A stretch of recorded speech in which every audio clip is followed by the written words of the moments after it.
Okay, so today we're going to talk about what I call alternative grilling steaks, as opposed to, you got your big three or your big four, which are New Yorks, ribeyes, sirloin is in top sirloin, and beef tenderloin. They're all great steaks, they're all fantastic, but something we've been promoting for a long time is what I call alternative grilling steaks.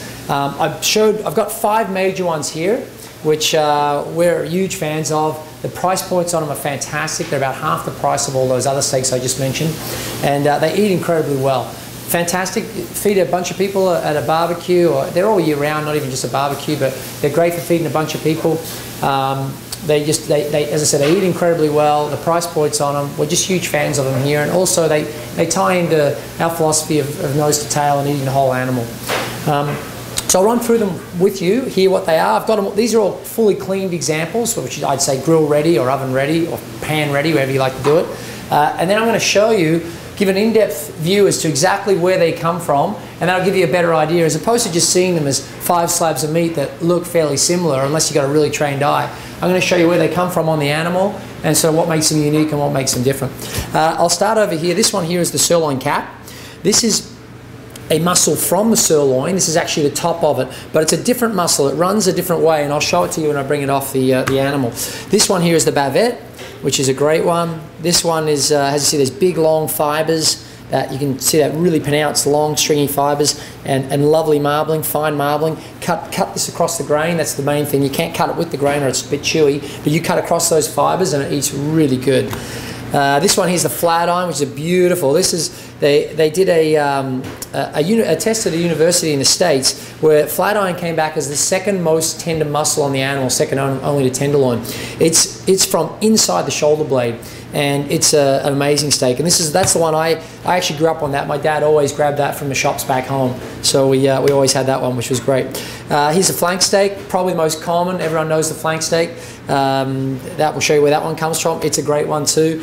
And this one here is the omelette, or the true hanger or hanging tender, has many names. Lovely, really earthy, really rich flavor. This one comes from inside the rib cage there. Basically hangs, actually I can show you exactly where it hangs off. That one I'll show you right now. It hangs off just in here, off where the tenderloin tip, that's actually beef tenderloin there, I'll show you that. That hanger steak hangs off there. And it shares with the oxtail the only 2 muscles that there's only one of. You don't get 2 of these. Everything on cattle, you always get 2 muscles. There's 2 sides. But this one, the hanger, you only get 1. It's got that heavy piece of sinew, very incredibly tough piece of sinew in the middle. So you have to seam that out. Of course, your butcher does that for you. You seam that out, and then it's great. Not unlike the fiber characteristics are not unlike the bavette. As you can see, those big coarse fibers. The main thing is to cut it off. Cut it across the grain. One of the things is it's right there. As I said, it runs right alongside where the kidneys hang, and as I said, it has a really earthy sort of mushroomy type flavor, very strong flavored, but really good. And they all these for me all should be served medium rare at the most, well, medium at the absolute most, but rare to medium rare is absolutely perfect for them.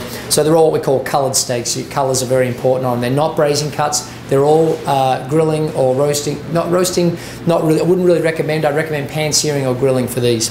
But as I said, the main thing is watch the fibers, figure out where the fibers are running, and cut across them. Make sure you're cutting across the fibers to break them up. And I'll give you a little sample on this one. If I come down across that fiber, you'll see it's almost like an accordion, or just pull apart.